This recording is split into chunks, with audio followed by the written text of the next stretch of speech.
کہ فرائض و واجبات تو فکس ہیں، سب کو ادا کرنے ہوتے ہیں، جس کے حق میں وہ شرائط پائی جائیں، جس پر زکوٰۃ فرض ہے اس نے زکوٰۃ دینی ہے، حج فرض ہے اس نے حج کرنا ہے۔ اس سے نیچے ہیں مستحبات یا سنتیں کہہ لیں، سنتیں ہیں، مستحبات ہیں۔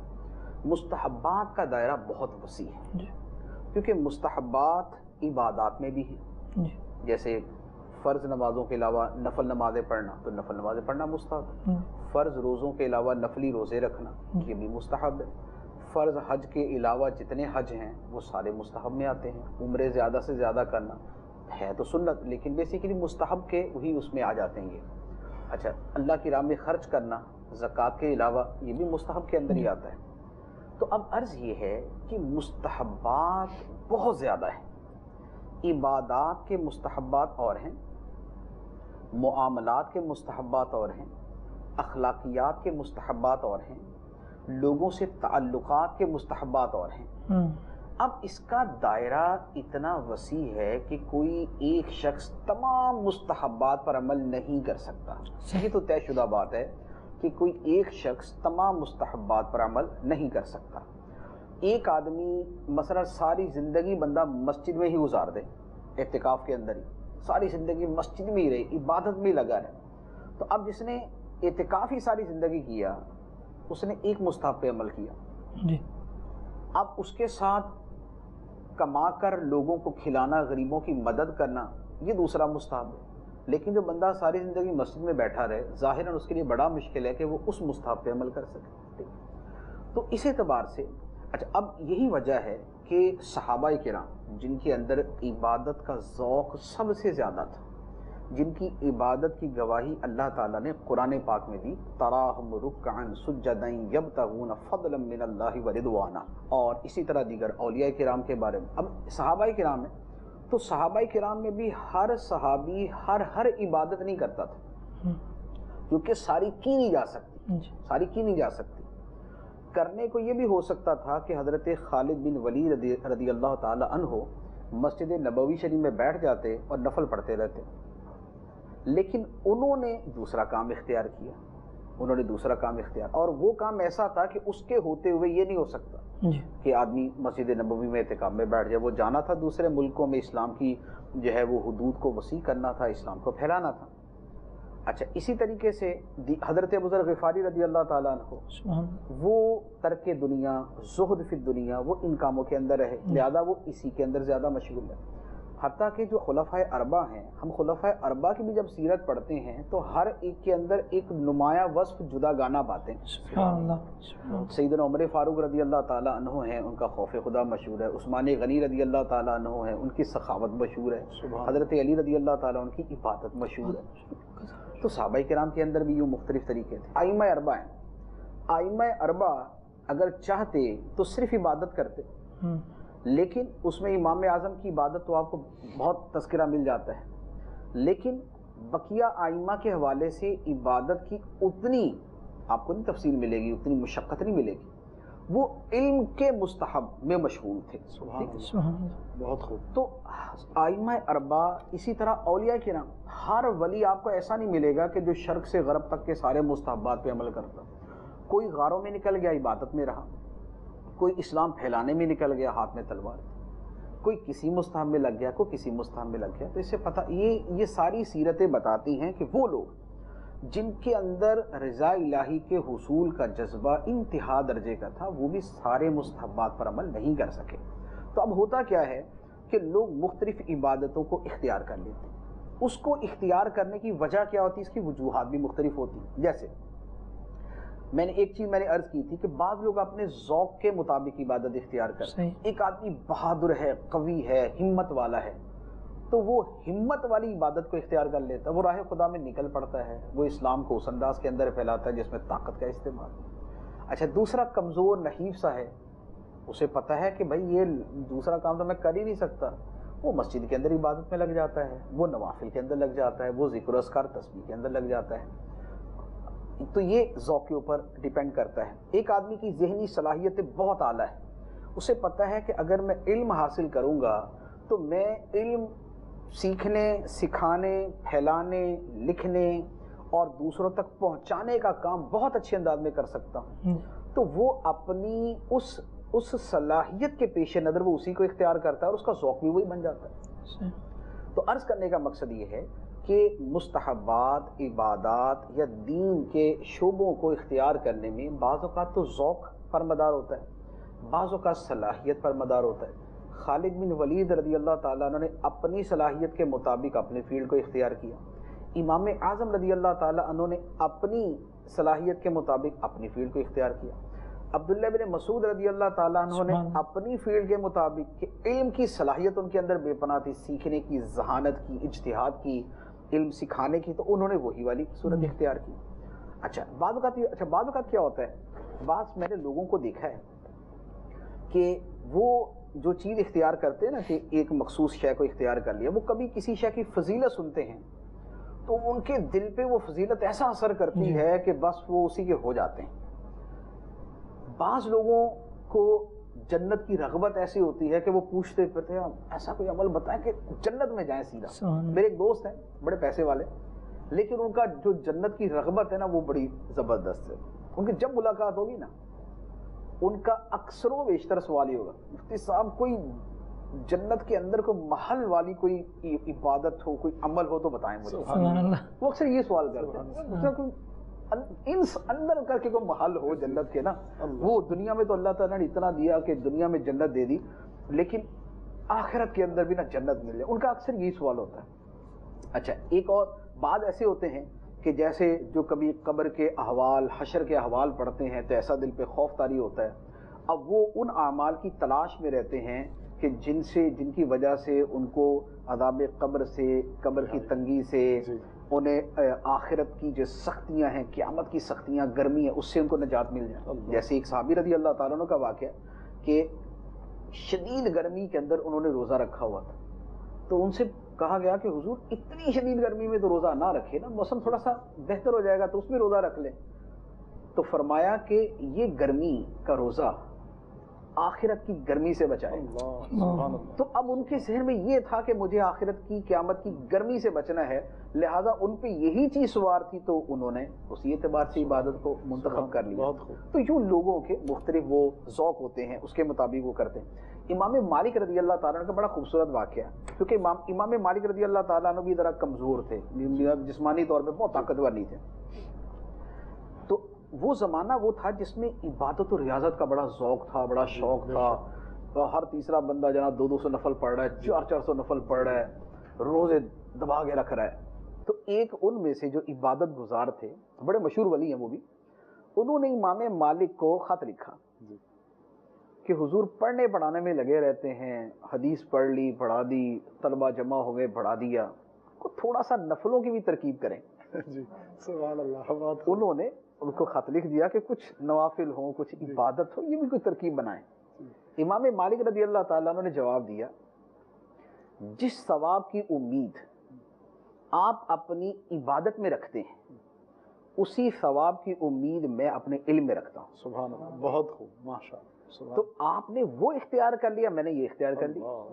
اچھا اسی طرح میں نے ایک واقعہ پڑھا حضرت عبداللہ بن مسعود رضی اللہ تعالیٰ عنہ کا.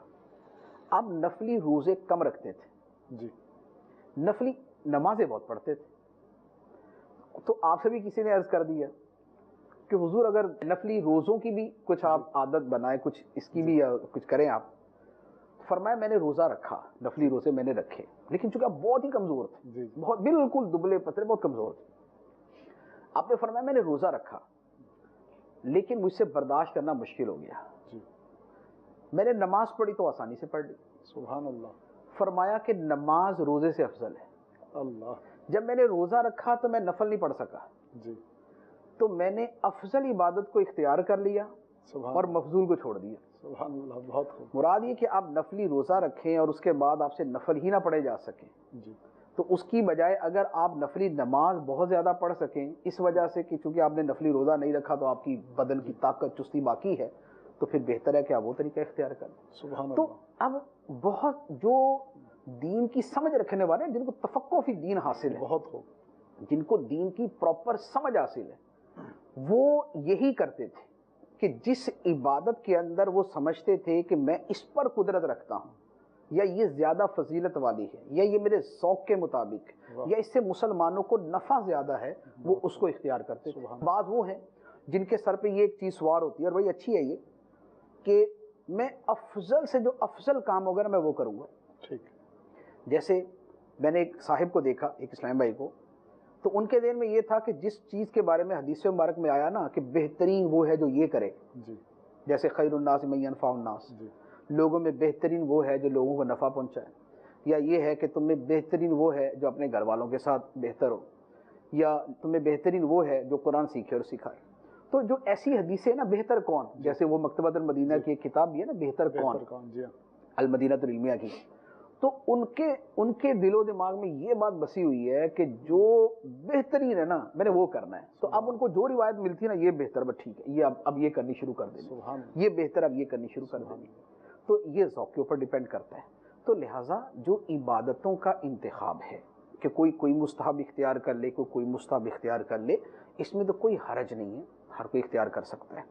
اچھا، اب اس کے بعد آ جاتی ہے دوسری چیز کہ ایک آدمی نے ایک مستحب کو تو اختیار کر لیا، دوسرا شخص جو وہ مستحب نہ اختیار کرے، اب یہ اس کی تحقیر کرتا ہے، یہ اس کے اوپر جب وہ تان کرتا ہے، یہ اس سے برا کہتا ہے کہ بھئی یہ تو کام کرتے نہیں، یہ طرز عمل کیسا؟ اس میں بھی دو صورتیں ہو سکتی ہیں۔ ایک تو یہ ہے کہ ایک وقت میں ایک کام کی ضرورت ہے، ٹھیک، اور دوسرا بندہ کسی اور عبادت میں تو لگا ہوا جو ضروری نہیں جی ہے یہ بھی مستحب، لیکن اس مستحب کے ساتھ کوئی بہت بڑی ضرورت وابستہ ہے۔ ٹھیک، اب ایسی صورت کے اندر یہ آدمی دوسرے سے کہے کہ بھائی یہ بھی تو کرو نا یار، اس کی تو فی زمانہ اتنی ضرورت ہے، اور دوسرا ٹس سے مس نہ ہو، اب ایسی جگہ پر تو یہ اس کو دعوت دے سکتا ہے اور اسے تھوڑا سا اس حوالے سے زجر بھی کر سکتا ہے۔ لیکن ایک یہ ہے کہ ہر کوئی اپنے اپنے کام میں لگا ہوا، دونوں برابر درجے کی عبادتیں ہیں، دونوں کے اندر ضرورت کا درجہ برابر ہے، تو پھر ایک دوسرے کو جو ہے فورس نہیں کر سکتا۔ اب جو پہلی صورت میں نے عرض کی کہ ایک شے کی بڑی ضرورت ہے، دوسرا اس کی طرف توجہ نہیں دیا، مثال کے طور پہ ایک آدمی پیسے والا ہے، نفل نمازیں پڑھے جا رہا ہے، نفلی روزے رکھے جا رہا ہے، اس کے پاس پڑوس کے اندر لوگ بھوکے مر رہے ہیں، جی لوگوں کے پاس کھانے کے پیسے نہیں ہیں، علاج کے پیسے نہیں ہیں۔ اب ایک آدمی دوسرے سے یہ کہتا ہے کہ یار تم یہ تو کام کر رہے ہو، اور یہ جو لوگ مر رہے ہیں ان کا نہیں دیکھنا، ان کو بھی تو دیکھو۔ یا ایک آدمی ساری رات نمازیں پڑھنے میں لگا ہوا، عبادت اور ریاضت میں لگا ہوا، اور اس کے پورے محلے کے اندر گمراہی پھیلی ہے، چرس پھیلی، شراب پھیلی، بدکاری عام ہو رہی ہے، چوری چکاری ہو رہی ہے، لوگ تباہ ہو رہے ہیں، خراب ہو رہے ہیں۔ تو اب دوسرا بندہ اسے کہتا ہے کہ حضور والا، لوگوں کو سمجھانا، برائی سے روکنا، یہ بھی دین کے احکام میں سے ہے، ذرا ادھر بھی تشریف لائیں۔ یہ آپ صرف اپنی ذاتی عبادت میں لگے ہوئے اور معاشرہ تباہ ہو رہا ہے، تو آپ اس طرح بھی تو توجہ دیں۔ یہ وہ صورت ہے کہ جس کے اندر ایک آدمی دوسرے کو کہہ سکتا ہے کہ بھائی صرف یہ نہ کریں، برائے مہربانی ادھر بھی تشریف لائیں۔ تو ایسی جگہوں پر جو ہے وہ کسی کو فورس بھی کیا جا سکتا ہے، تاکیدن بھی کہا جا سکتا ہے۔ اس طرح کی وہ چیز بنتی ہے جس کو کہتے ہیں نا گر پڑے سجدے میں ناداں جب وقت قیام آیا، کہ جس وقت کسی خاص عبادت کی اشد ضرورت ہے اس وقت اس کی طرف توجہ نہیں دی جا رہی اور دوسرے کام کی طرف لگے ہوئے۔ آج کے زمانے میں مثلا لے لیں، اگر ویسے تو ہمارے ہاں تو ہر کام کی ضرورت ہے تقریباً، لیکن اگر لوگ آپس کی جو خدمت خلق کے کام ہے اس میں لگ جائیں، ہر کوئی بندہ دوسرے کا بھلا کرنا، خیر خواہی کرنے میں تو لگا ہوا ہے، لیکن مسجدیں ویران ہیں، نمازوں کی پرواہ نہیں ہے، عبادت کی طرف توجہ نہیں ہے، قرآن پاک اٹھا کے دیکھنے کی توفیق نہیں ہے۔ اب ایسے وقت میں کوئی دوسروں کو یہ کہتا ہے کہ جناب یہ بھی دین ہے، یہ بھی دین ہے، اس طرح بھی آپ نے آنا ہے۔ اب ایسی جگہ پر امر بالمعروف والنہی عن المنکر کرنے کی جو تاکید ہے وہ بہت بڑھ جاتی ہے، اگرچہ بعض اوقات وہ فرض کے درجے میں نہیں ہوتی، نماز فرض ہے سب کو پتہ ہے، لیکن کوئی پڑھ ہی نہیں رہا۔ اب ایسی جگہ پر اس پورے علاقے کے کہ جہاں پر بے نمازی اتنی کثرت سے کہ مسجد ویران پڑی ہے، اب وہاں پر لوگوں کو، اور جو عبادت میں مشہور ہے اسے یہ کہنا کہ جناب دوسروں کو فرض کی دعوت تو دے دیں، آپ تو نفل ماشاءاللہ پڑھے ہی جا رہے ہیں، دوسروں کو تو فرض کی دعوت دیں، کوئی مسجد کے اندر تو کوئی آنا شروع ہو۔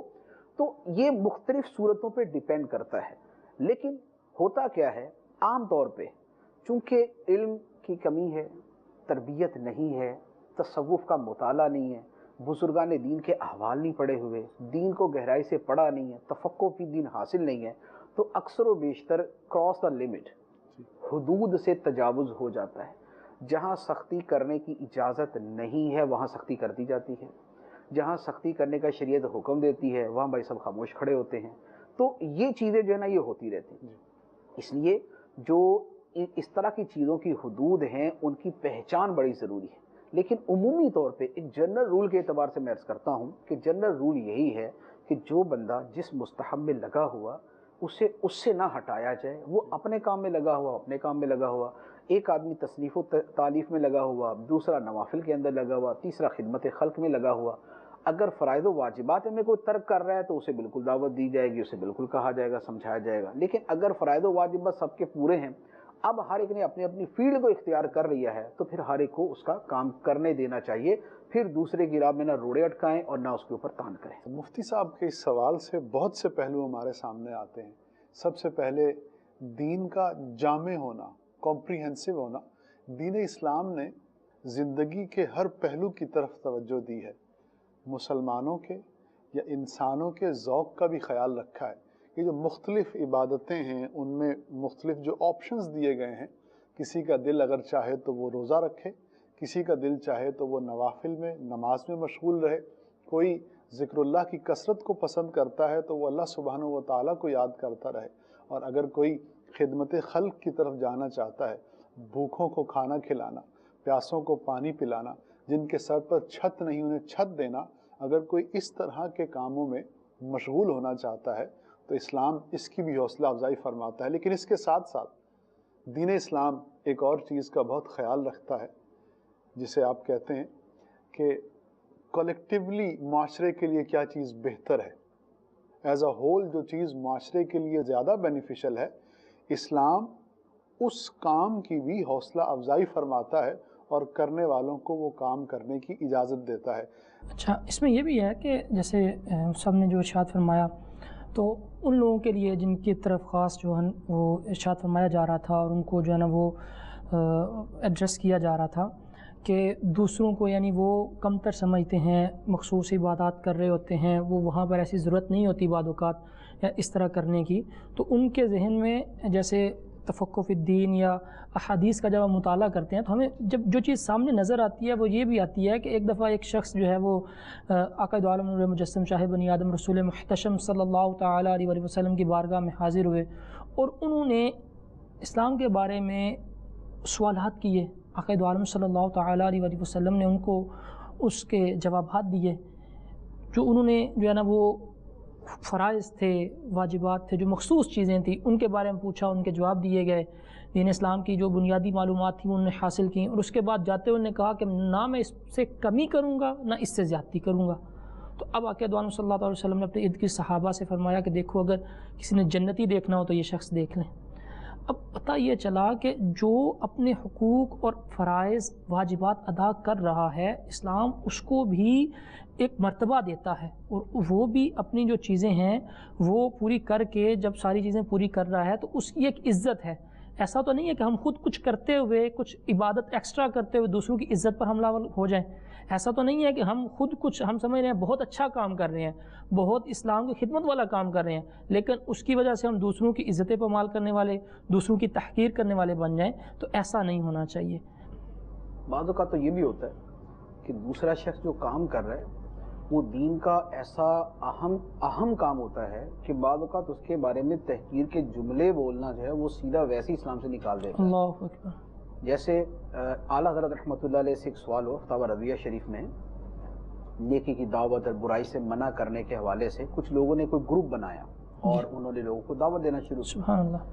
تو اس کے اوپر کسی شخص نے کہا کہ اس میں رکھا ہی کیا ہے؟ اللہ اکبر۔ تو اعلیٰ حضرت رحمۃ اللہ علیہ نے فرمایا کہ یہ جملہ بڑا سخت ہے، جس نے کہا وہ توبہ کرے، تجدید ایمان کرے۔ اللہ اکبر۔ کہ جو لوگ دوسروں کو نماز کی دعوت دے رہے ہیں اور دوسروں کو برائی سے منع کر رہے ہیں، ان کا کام تو امر بالمعروف والنہی عن المنکر میں آتا ہے، اور اس کے بارے میں یہ کہنا کہ اس میں رکھا ہی کیا ہے؟ اللہ اکبر۔ تو بہت سارے کام ایسے ہوتے ہیں، اس لیے جو مثال کے طور پہ جو خدمت خلق کے کام کرتے ہیں، غریبوں کے لیے کوئی ادارہ بناتے ہیں، تو اس کے بارے میں کبھی ایسا جملہ نہیں ہونا چاہیے کہ اس میں رکھا ہی کیا ہے، یہ بھی کوئی کام ہے کرنے کا، یہ بھی کوئی کام ہے کرنے کا، جملہ تو تحقیر کا ہے نا یہ۔ جی۔ اور جو کام ہے وہ دین کے بڑے بنیادی کاموں میں سے ہے. لوگوں کا بھلا کرنا، غریبوں کی مدد کرنا بڑا بنیادی کام. اچھا، اسی طرح اس کے اپوزٹ مثال کے طور پہ علماء کے بارے میں، دینداروں کے بارے میں، مذہبی لوگوں کے بارے میں جو لوگ یہ جملہ بولتے ہیں کہ یار یہ کرتے کیا ہے سوائے نمازوں کے اور کیا کرتے ہیں. اب سوائے نمازوں کے اور کیا کرتے ہیں، اس کا مطلب یہ ہوا کہ نمازیں پڑھنا یا مسجد میں جانا یہ کوئی ایسا کام نہیں ہے کہ جس کی خاص کوئی اہمیت ہو. تو یہ جملہ بھی اس کی تحقیر کی طرف جاتا ہے. تو یہ کسی عبادت کی تحقیر سے بچنا جو ہے نا یہ بڑا ضروری ہے. وہ یہ ہے کہ اپنی عبادت میں لگے رہیں اور دوسرے کی عبادت کے اوپر کسی بھی قسم کا کلام نہ. یعنی معاشرے کا جو ایک بڑا جو سمجھ لیں ایک اہم بات ہے، اس کو ہم سب ایڈریس کر رہے تھے کہ ہم لوگ عموماً جو معاشرے میں لوگ ہوتے ہیں، بعض لوگ بڑ بولے ہوتے ہیں، بولتے جاتے ہیں، اور خاص طور پر جب مذہبی کچھ چیزیں آتی ہیں ان کو کہا جائے یا نہ بھی کہا جائے تو وہ جب تجزیہ تبصرہ کرتے ہیں، کیا بعض لوگ لکھنے میں وہ ایسی چیزیں لکھ جاتے ہیں. حالانکہ ایسا جو ہے وہ ہرگز نہیں کرنا چاہیے، بلکہ جو ہے وہ یہ سوچنا چاہیے کہ وہ کر کیا رہے ہیں. اسی پر ایک بڑی مجھے اچھی وہ بات ایک یاد آئی کہ یعنی اچھی سے مراد یہ ہے کہ لوگ یہ جملہ بولتے ہیں، اس کا میں جواب عرض کر دیتا ہوں. جیسے عام طور پہ بہت سے لوگ علماء سے تو بدظنی جو ہے وہ بہت سارے لوگوں کو ہوتی ہے نا، اور بلا وجہ ہی ہوتی ہے اکثر. یا دین تو صوفیہ نے پھیلایا. جی یہ چیز بہت عام. دین تو صوفیہ نے پھیلا. ہندوستان میں دین پھیلا تو صوفیہ نے پھیلایا. علماء نے کیا کیا؟ یہ جملہ ایک اتنا حصہ تو ٹھیک ہے کہ صوفیہ کرام نے دین پھیلایا، ٹھیک، لیکن یہ کہ علماء کی پارٹیسپیشن نہیں ہے، اس سے بڑا باطل اور جھوٹ دنیا میں ہو ہی نہیں سکتا. بہت مثال کے طور پہ اگر میں یہ سوال کروں کہ قرآن پاک کی تفسیر کی کتنی کتابیں ہیں جو صوفیہ کرام کی لکھی ہوئی، بہت خوب، اور کتنی وہ ہیں کہ جو علماء کرام کی ہیں جنہیں صوفیہ میں شمار نہیں کیا جاتا. ورنہ تو عالم بہرحال صوفی ہی ہوتا ہے، لیکن جن کو بطور خاص ہم صوفی کہتے ہیں ایک جدا گانا نام دے کر، ایک جدا گانا پہچان کے ساتھ. تو قرآن پاک سمجھانے کے لیے، پھیلانے کے لیے، اور قرآن پاک کو صحیح پڑھنے کے لیے، سمجھنے کے لیے کتنی تفسیریں اور کتنی کتابیں ہیں جو صوفیہ نے لکھی ہیں اور کتنی ہیں جو علماء نے لکھی. دین کی دوسری بڑی بنیاد ہے نبی پاک علیہ الصلوۃ والسلام کے فرامین، احادیث مبارکہ. احادیث کی کتنی کتابیں ہیں جو زندگی کے اور دنیا کے جملہ امور پر مشتمل ہوں، وہ لکھی گئی ہوں. تو ان میں کتنی کتابیں ہیں جو صوفیہ کرام نے لکھی ہیں اور کتنی وہ ہیں جو علماء نے لکھی ہیں، جن کو صرف علماء کہا جاتا ہے اگرچہ وہ صوفی ہیں. اب مثال کے طور پہ صوفیہ کرام نے حدیث کی کتابیں لکھی، جیسے حلیۃ الاولیاء ہے، جیسے کتاب الزہد کے نام سے ہے. لیکن اولاً تو کتاب الزہد نام کی کتابیں بھی علماء کی ہیں، جنہیں صوفی کم عالم زیادہ شمار کیا جاتا ہے، جیسے امام احمد بن حنبل، جیسے امام عبداللہ بن مبارک. دوسرے نمبر پہ یہ جتنی کتابیں لکھی یہ صرف تصوف کے موضوع پہ ہیں. صوفیہ کرام کی کتابیں اخلاقیات تصوف کے موضوع پر ہیں. لیکن یہ کہ نماز کیسے پڑھنی ہے، کیا نماز کو دین کا حصہ ہے یا نہیں، یقیناً ہے. جب یقیناً ہے تو پھر اس کے اوپر کتنی کتاب، نماز کے اوپر، روزے پر، حج پر، زکوٰۃ پر، نکاح پہ، طلاق پہ، لین دین پہ، تحفہ تحائف پہ، وراثت پہ جس پر قرآن کی آیتیں ہیں، تو یہ حج پر، یہ جتنے یہ دین کے سارے کام ہیں. پھر زندگی کیسے گزارنی، سود کے احکام کیا ہیں، سود کی حرمت کتنی شدید ہے، اس کی کیا صورت، کیا حکم رکھتی ہے، یہ جو چیزیں ہیں اس کے اوپر کتنی صوفیہ کرام کی کتاب ہے. تو اگر کلمہ پڑھایا صوفیہ کرام نے تو یقیناً بہت اچھی بات. اگر اخلاقیات کی تعلیم انہوں نے دی ہے یقیناً بڑی اعلیٰ قسم کی بات کی. لوگوں کے دلوں میں صبر، توکل، شکر، قناعت یہ پیدا کیا، ان کے دل سے حسد، بغض، تکبر، کینہ، ریاکاری نکالا، انہیں اپنی تربیت میں لے کے ایک عرصے تک سالک راہ طریقت رکھا، ان کو شریعت پہ عمل کا جذبہ دیا، نمازوں کا جذبہ دیا، روزوں کا جذبہ دیا، عبادتوں کا جذبہ دیا، ذکر اللہ کا جذبہ دیا. یہ ساری باتیں اپنی جگہ، لیکن انہی چیزوں کو صحیح ادا کرنے کا طریقہ کس نے سکھایا؟ سبحان اللہ، بہت خوب. نماز پڑھنے کا طریقہ کس نے سکھایا؟ حج کرنے کا طریقہ کس نے سکھایا؟ ذکر اللہ کی یہ ورد بڑا افضل ہے، یہ وظیفہ فلاں فضیلت رکھتا ہے، یہ عبادت فلاں فضیلت رکھتا ہے، یہ کس نے سکھایا؟ تو کتابیں تو ساری علماء نے لکھی، 95% سے زیادہ کتابیں علماء نے لکھی. اور دنیا کے اندر جو دین پھیلا ہے اس کے اندر ان کتابوں کا اور ان یہ کتابیں لکھنے والے علماء کا اتنا ہی حصہ ہے. ٹھیک ہے. صوفیہ نے تو کبھی ایسا نہیں کہا کہ یہ جو حقیقی دین کے خادم علماء ہیں ان کے اوپر تان و تشنیع کی ہو. وہ تو ان کو عزت دیتے تھے، ان سے محبت کرتے تھے، ان کی تعظیم کرتے تھے، ان کی جو ہے ان کی کتابیں لوگوں کے سامنے بیان کرتے تھے۔ یہ آج کے بیچارے جو ہے وہ پرائی شادی میں عبداللہ دیوانہ کہ صوفیہ اور علماء کا معاملہ اپنی جگہ ہے، یہ بیچارے آج کے سیکولر اور یہ بیچارے آج کے جنہوں نے نہ دین پورا پڑھا ہوا، نہ تصوف پورا پڑھا، نہ حدیث پوری پڑھی، نہ قرآن پورا پڑھا، وہ بیٹھے بٹھائے یہ جملے جو ہے وہ اچھالتے رہتے ہیں کہ جناب دین تو صوفیہ کرام نے پھیلایا ہے اور علماء کرام نے دین کے اندر کیا کیا ہے۔ تو یہ جملے تاریخ سے بھی جہالت ہے، کتابوں سے بھی جہالت ہے، اور خود صوفیہ کی اپنی دشمنی پر مبنی ہے کہ صوفیہ تو خود ان کی کتابیں پڑھ کے جو ہے وہ دین جو ہے وہ اپنا پورا سیکھا کرتے تھے، دوسروں کو سکھایا کرتے تھے۔ تو لہٰذا اب یہ وہ جو آپ نے بیان کیا نا کہ ایک آدمی ایک کام کر رہا ہے تو وہ دوسرے کو تحقیر کی نظر سے دیکھ رہا ہے، لیکن یہاں پر تو وہ معاملہ ہے کہ یہ تو تیسرا ہے، یعنی ایک تو یہ نا کہ عالم صوفی پہ تان کرے، جیسے وہ بھی ہیں عالم کہلانے والے ہیں لیکن صوفیہ کرام سے معاذ اللہ بغض رکھتے ہیں، ان سے کینہ رکھتے ہیں، ان کے تان و تشنیع کرتے ہیں، کتابیں بھی لکھتے ہیں اس کے اوپر، لیکن ان کا دماغی رو ہی وہ ہوتی ہے، تربیت ہی وہ ہوتی ہے اس انداز میں۔ ایسے علماء کے حوالے سے تو ہم بات نہیں کرتے، ایسے تو علماء سو ہوتے ہیں، یعنی برے علماء۔ ہم تو ان علماء کی بات کر رہے ہیں کہ جو صوفیہ کرام کو ماننے والے، تعظیم کرنے والے، محبت اور عقیدت رکھنے والے۔ تو علماء، یہ علماء جیسے اعلیٰ حضرت رضی اللہ تعالیٰ عنہ کا آپ لے لیں، اعلیٰ حضرت کی صوفیہ کرام سے محبت دیکھیں، غوث پاک سے محبت دیکھیں، اور کسی ولی کا نام آئے تو اعلیٰ حضرت کے قلم کی روانی اور القابات کی کثرت دیکھیں۔ امام احمد بن حنبل کتنے بڑے عالم، لیکن آپ کے جو صوفیہ کرام سے آپ کی وابستگی اور آپ کی محبت ہے اس کے واقعات۔ امام اعظم رضی اللہ تعالیٰ، فضیل بن ایاض، ابراہیم بن ادہم، یہ آپ کی جھرمٹ میں ہوتے تھے۔ تو جو حقیقی صوفیہ ہیں ان کی حقیقی علماء پر کوئی کلام نہیں، حقیقی علماء پر کوئی کلام نہیں۔ بد عمل علماء وہ ہمیشہ سے چلتے ہیں، جیسے بد صوفیہ بھی ہمیشہ سے چلتے ہیں، غلط صوفیہ بھی تو ہمیشہ سے چلتے ہیں نا۔ وہ صوفیہ یعنی صوفیہ کہلانے والے تو وہ بھی ہوئے ہیں کہ جو سیدھے کفر میں جاتے ہیں، باتیں وہ کرتے ہیں معاذ اللہ کہ جو بالکل ہی جو شریعت کا انکار اور نمازوں کے انکار پہ مبنی ہیں۔ تو اگر علماء میں بد عمل علماء ہیں تو صوفیہ کہلانے والوں کے اندر بھی پرلے درجے کے جو ہے وہ بد باطن لوگ موجود ہیں، لیکن جو حقیقی صوفی ہیں سبحان اللہ انہوں نے کبھی حقیقی علماء پر کلام۔ امام غزالی کیا ہے؟ صوفی ہیں نا، صوفیوں کے سردار ہیں۔ تصوف کی سب سے بڑی کتاب کس نے لکھی؟ امام غزالی رحمۃ اللہ علیہ، احیاء العلوم۔ تصوف کی صفات اور کمپریہنسونیس کے اعتبار سے، جامعیت کے اعتبار سے سب سے بڑی کتاب۔ اس کا پہلا حصہ پڑھیں، پہلی جلد، جہاں پر علم اور علماء کا بیان ہے، وہاں پر انہوں نے ائمہ اربعہ کی شان بیان کی اور ائمہ اربعہ کی عبادت کو بیان کیا۔ اور ائمہ اربعہ علماء کی کیٹیگری کے اندر لوگوں کی نظر میں آتے ہیں، نہ کہ صوفیہ کی، حالانکہ وہ صوفیہ کرام کے سرداروں میں سے ہیں، لیکن ظاہری جو تقسیم ہے اس کے اعتبار سے ہم کہہ دیتے ہیں کہ وہ علماء کی کیٹیگری میں۔ تو جو حقیقی صوفی ہیں وہ حقیقی علماء کی تعریف کرتے ہیں، جو حقیقی علماء ہیں وہ حقیقی صوفیہ کرام کی تعریفیں کرتے ہیں، ان کی تعظیم کرتے ہیں۔ اب یہ جو کہنے والے نا کہ دین صوفیہ نے پھیلایا، علماء نے نہیں پھیلایا، ان بیچاروں کی طرح ایک لسٹ بنائیں آپ کہ یہ کس کس کا فرمان ہے۔ جو لوگ یہ جملہ بولتے ہیں نا ان کے ایک نام ان کے لکھنے ہیں پوری لسٹ کے اندر، اور سب کی پہلے شکلیں بھی دیکھ لیں، کسی کی شکل سے بھی پتہ چل جائے نا کہ یہ صوفی ہے تو آپ مجھے آگے پکڑ لیں۔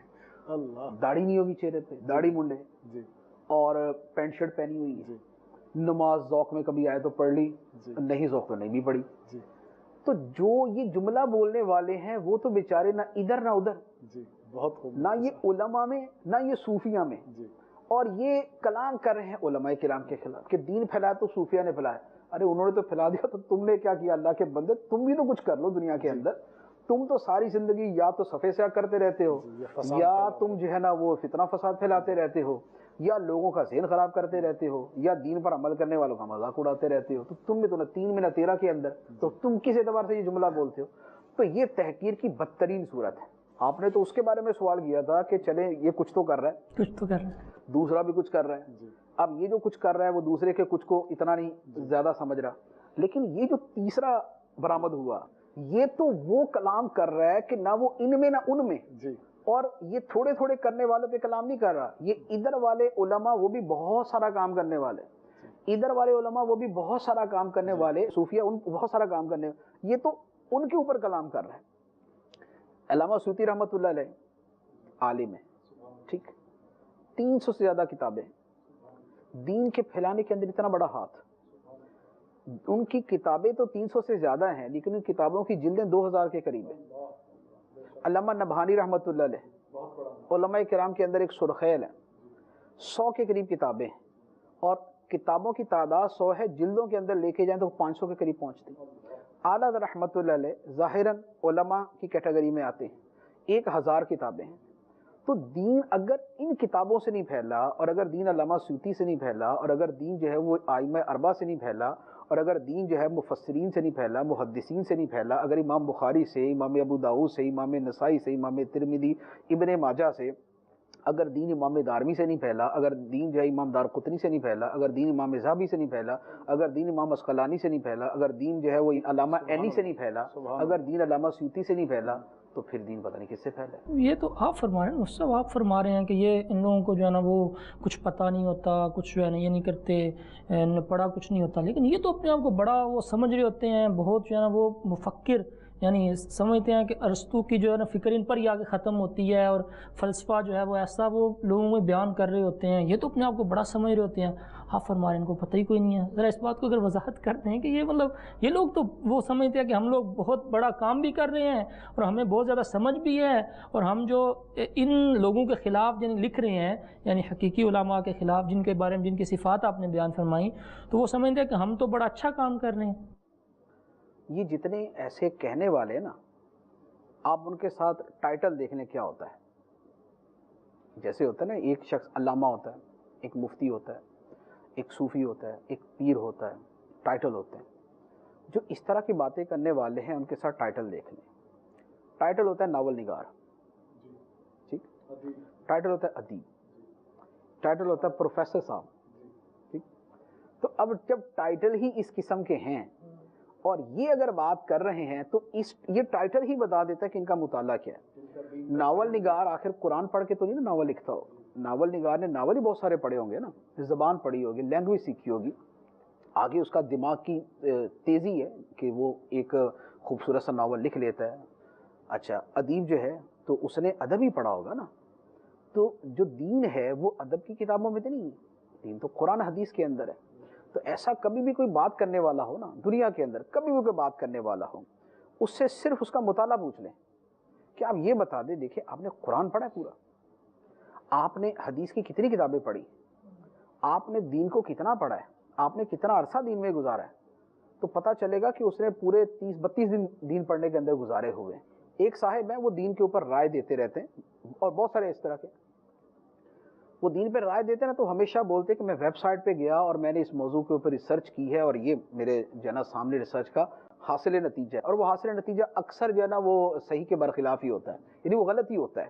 وہ غلط اس لیے ہوتا ہے کہ وہ عام طور پہ سالانہ ہی مطالعہ کرتے ہیں رمضان کے آس پاس آگے پیچھے, اور اس وقت وہ اس ایک موضوع پر ہی مختلف آرٹیکلز اور مختلف چیزیں پڑھ کے اس کا خلاصہ لکھ دیتے ہیں. جبکہ دین کا جو فہم ہے وہ کبھی ایک موضوع کو صرف پڑھ کے حاصل نہیں ہوتا, اس کے پیچھے بہت سارا ایک وسیع میدان, ایک وسیع دریا ہوتا ہے. اس کے پیچھے قرآن بھی ہوتا ہے, اس کے پیچھے احادیث بھی ہوتی ہیں, اس کے پیچھے جو امت کے سابقین اولین ہیں ان کا جو فہم دین ہوتا ہے وہ بھی ہوتا ہے. اس میں عامہ مجتہدین کی آراء بھی ہوتی ہیں, اس میں حکمت شرعیہ اور مقاصد شرع کو بھی سمجھنا ہوتا ہے, اس کے اندر تقوی اور خوف خدا کا بھی عمل دخل ہوتا ہے. یہ وہ ساری چیزیں ہوتی ہیں کہ جس کے بعد کوئی بندہ رائے دیتا ہے تو اس کی رائے کے درست ہونے کا ایک گمان یا گمانے غالب ہو جاتا ہے. جس بندے نے دین نہیں پڑھا اور وہ دین پہ رائے دیتا ہے نا, اس کی رائے تو ویسے ہی پکڑ کے ڈسٹ بن میں ڈال دینی چاہیے کہ جس نے دین نہیں پڑھا اور وہ دین پہ رائے دے رہا ہے, جس نے قرآن کو صحیح سمجھ کے نہیں پڑھا اور وہ قرآن کی تشریح کر رہا ہے, جس نے احادیث کو پوری طرح گہرائی اور وسعت سے مطالعہ نہیں کیا اور پھر وہ اس کے اوپر کلام کر رہا ہے, تو پھر اس کی رائے کو ویسے بغیر سنے ہی جو ہے نا وہ سائڈ میں کر دینا چاہیے. دین کی رائے دینداروں سے, خوف خدا رکھنے والوں سے, دین کی سمجھ رکھنے والوں سے, اور دین کی سمجھ میں جنہوں نے زندگی گزاری ہوتی ہے انہی سے لینی چاہیے. ویسے بھی مفتی صاحب اسپیشلائزیشن کا دور ہے, ہم کسی بھی پروفیشن میں جاتے ہیں جب, تو لوگ جو ہے نا اس میں دیکھتے ہیں جی یہ ڈاکٹر ہے اگر تو یہ کیا چائلڈ اسپیشلسٹ ہے, اچھا یہ جو ہے ان کا مطالعہ ہے اگر, یا یہ پروفیسر صاحب ہیں تو یہ کس فیلڈ کے ہیں, اچھا اسپیشلائزیشن کا دور ہے، تخصص کا دور ہے، مخصوص فیلڈ میں لوگ جا کر لوگ جو ہیں وہ ڈھونڈتے ہیں اور ان کی اس شعبے میں رائے جو ہے وہ پوچھتے ہیں، مانتے ہیں، آگے جو ہے وہ دیتے ہیں، جی یہ فلاں کی رائے ہے جو اس فیلڈ میں ماہر ہے۔ لیکن پتہ نہیں کیا ہوتا ہے کہ جب دین کا معاملہ آتا ہے، ٹھیک ہے ہم سب لوگ مسلمان ہیں، ہم نے کلمہ طیبہ پڑھا، ہم نے جو ہے نا وہ 6 کلمے یاد کیے، ہم نے شروع میں نمازیں پڑھی، گھر والوں سے ہم نے جو دیکھا وہ ہم عمل بھی اتنا کر لیتے ہیں، لیکن اس معاملے میں جب ہم آتے ہیں تو ہم وہ نہیں سوچتے کہ اس میں بھی کوئی اسپیشلائزیشن ہوتی ہے یا اس میں بھی کوئی مطالعہ ہوتا ہے، اس میں تو کہتے ہیں چونکہ ہم مسلمان ہیں تو اس وجہ سے ہم رائے دیں گے۔ تو یہ رویہ جب ہم بقیہ پروفیشن میں مان لیتے ہیں، بقیہ چیزوں میں مان لیتے ہیں، حالانکہ وہ عام سی چیزیں ہوتی ہیں، جب کوئی بھی عام بندہ جو ہے وہ کسی ڈاکٹری پروفیشن میں رائے دے رہا ہوتا ہے تو ہم بڑا آسانی سے کہہ دیتے ہیں یار جب تمہیں پتہ نہیں تو تم کیوں بات کر رہے ہو۔ یعنی خود یہی لوگ جو اس طرح کی بات کر رہے ہوتے ہیں وہ دوسروں کو یہ کہتے ہیں یار تمہیں جب پتہ نہیں تو کیوں بات کر رہے ہو۔ فلسفے کا کوئی استاد ہے تو وہ کہے گا یار تم نے جب یہ پڑھا نہیں تو تم کیوں رائے دے رہے ہو۔ لیکن خود اپنے اوپر جب دین اسلام جو اتنا حساس موضوع ہے اور اس کو منع کس نے کیا ہے کہ آپ اس پر رائے نہ دیں، آپ پڑھیں، اتنا مطالعہ کریں، اتنی جو اس کی لوازمات ہیں وہ پورے کریں، آپ اس کے اوپر لکھیں، کوئی آپ کو منع تو نہیں کر رہا۔ تو یوں ہم جب یہ چیز مانتے ہیں کہ ہر جو علم ہے اس کے کچھ اپنے آداب ہوتے ہیں، کچھ سیکھنے کے اپنے ذریعے ہوتے ہیں، مخصوص جگہوں سے سیکھا جاتا ہے، مخصوص لوگ اس کی اونچ نیچ بتاتے ہیں، تو یہ اونچ نیچ ہمیں علماء سے حاصل ہوتی ہے۔ علماء کی بارگاہ میں حاضر ہوں، پڑھیں اس کو، تو پھر پتہ چلے گا کہ ہم جو کچھ کہتے ہیں وہ کتنا صحیح اور کتنا درست ہے۔ یعنی خود پر ہی یہ پھر سوچ لیں، یعنی علماء کی بارگاہ میں حاضر ہوں یا بیٹھیں یا مطالعہ کریں اور آ کے پوچھیں تو پھر پتہ چل جائے گا کہ کیا صحیح ہے اور سامنے دلائل آ جائیں گے۔ یعنی کوئی ان کو جو کہہ رہا ہے تو اپنی طرف سے یہ بھی نہیں کہا جا رہا، مصعب نے ارشاد فرمایا تو یہ کوئی ایسا نہیں ہے کہ کوئی ایسی بات ہے کہ جو غلط ہے یا اپنی طرف سے کوئی کہہ رہے ہیں۔ قرآن و حدیث اسی پر ناطق ہیں کہ جو جاہل فتویٰ دیتا ہے وہ مصعب کیا جو جاہل فتویٰ دیتے ہیں یا جاہل دین کی بات کرتے ہیں تو ان کی کس طرح مذمت آئی ہے؟ اور اس کے اوپر حدیث مبارک میں لعنت کی گئی ہے، جو بغیر علم کے لوگوں کو مسئلہ بتانے والا ہے اس کے اوپر لعنت آئی ہے۔ ایسا ہی ہے۔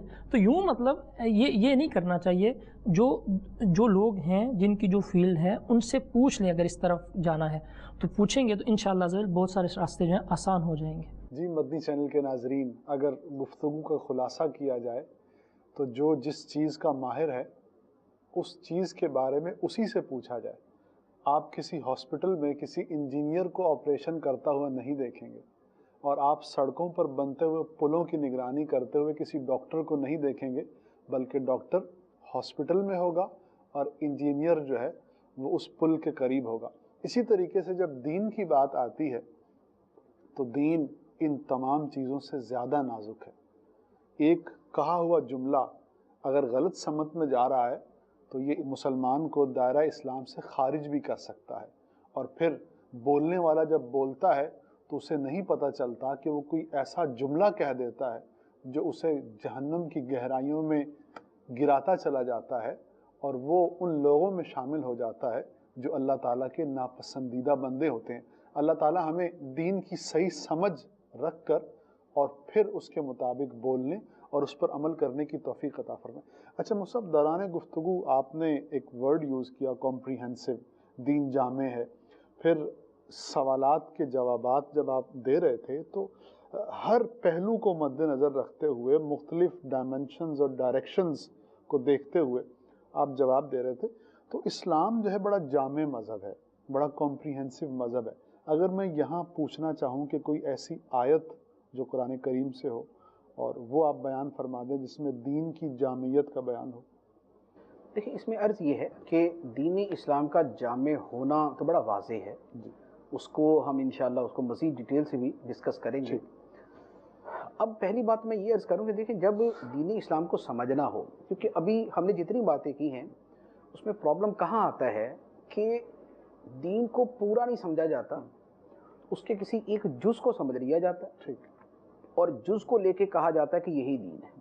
جیسے ہم نے پچھلے پروگرام کے اندر بھی یہ کہا تھا کہ بعض لوگ کہتے ہیں کہ بھائی اسلام تو ہے ہی خدمت خلق کا نام، دوسرا کہتا ہے نہیں اسلام تو ہے ہی عبادتوں کا نام، اسلام تو ہے ہی عقیدوں کا نام۔ بعض سیاق و سباق میں یہ جملے درست ہوتے ہیں لیکن بعض اوقات یہ غلط ہوتے ہیں۔ تو پہلی بات تو یہ ہے کہ دین اسلام کو سمجھنے کے لیے سب سے پہلے یہ بات دیکھ لیں، یہ بات سمجھ لیں کہ دین کے جو بنیادی سورس ہیں وہ دو ہیں. ٹھیک. دین کو دیکھنے سمجھنے کے لیے جو بنیادی سورس ہیں سیکھنے کے لیے وہ دو ہیں. ایک ہے قرآن، ٹھیک. اور دوسرا ہے نبی پاک صلی اللہ تعالیٰ علیہ وآلہ وسلم کی ذات. ٹھیک. آپ کی ذات سے حدیث ہے، سنت ہے، ٹھیک. اور قرآن سے تو قرآن ہی ہے. ٹھیک. جب تک پورے قرآن کا مطالعہ نہیں کریں گے اور جب تک پوری سیرت بشمول نبی پاک علیہ الصلوۃ والسلام کے فرامین کے مطالعہ نہیں کریں گے تب تک دین کی پوری تصویر سامنے نہیں آئے گی. ٹھیک. تب تک پوری تصویر سامنے نہیں آئے گی. اچھا، صرف قرآن پڑھیں گے تو بھی بہت ساری چیزوں کے اندر الجھن کا اور ابہام کا شکار ہے، ناقص رہ جائے گا. صرف قرآن پڑھیں گے اور حدیث کو اور سیرت کو سائڈ میں کر دیں گے، نہیں پڑھیں گے تو بھی قرآن کا فہم حاصل نہیں ہو سکتا. یہ بھی ایک جدا ٹاپک ہے، اس پر بھی ہم نے انشاءاللہ پروگرام کرنا ہے. اب جب پورا قرآن پڑھیں اور جب پوری سیرت دیکھیں، کیونکہ قرآن تھیوری ہے اور نبی پاک علیہ السلام کی سیرت اس کا پریکٹیکل ہے. سبحان اللہ. بہت. جب آپ تھیوری اور پریکٹیکل دونوں کو سامنے رکھ کے دیکھتے ہیں تو پھر آپ کو پوری چیز سمجھ آ جاتی ہے. اللہ. تو اصل دین سمجھنے کا طریقہ یہی ہے. صرف قرآن پاک کی چند آیات کو لے کر اگر اس کے اوپر سمجھیں گے کہ ہم پورے دین کی بنیاد اس پہ رکھ دیں تو اکثر و بیشتر غلطی کا شکار ہو جائیں گے. اب قرآن پاک کے اندر کسی جگہ ایسا تو نہیں ہے کہ اسی جگہ پورے کے پورے دین کو بیان کر دیا گیا. ٹھیک. ہاں، کچھ ایسے جملے ہیں کہ جو دین کی بہت ہی بڑی بنیاد ہیں، بہت ہی بڑی بنیاد ہے. جیسے ان الذین قالوا ربنا اللہ ثم استقاموا، بے شک جن لوگوں نے کہا ہمارا رب اللہ ہے اور پھر اس پہ ثابت قدم رہے. اب ربوبیت کے ماننے سے مراد یہاں پر اللہ تعالیٰ کو اس کے جملہ احکام اور صفات کے ساتھ ماننا ہے. ٹھیک. وہ ساری چیزیں اس کے اندر آ جاتی ہیں. اچھا، لیکن اس کے ساتھ قرآن پاک کی بہت سی وہ آیات ضرور ہیں کہ جس سے دین کی وسعت اور جامعیت کی طرف ہمیں بڑے واضح اشارے ملتے ہیں. ٹھیک.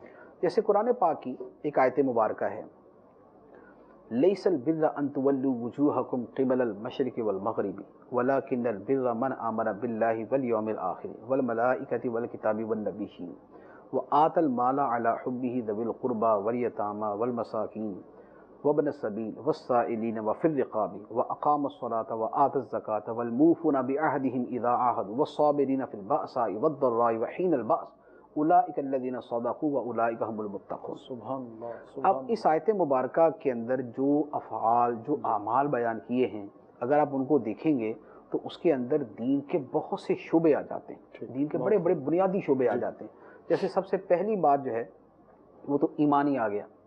آمن باللہ والیوم الاخر والملائکۃ والکتاب والنبیین.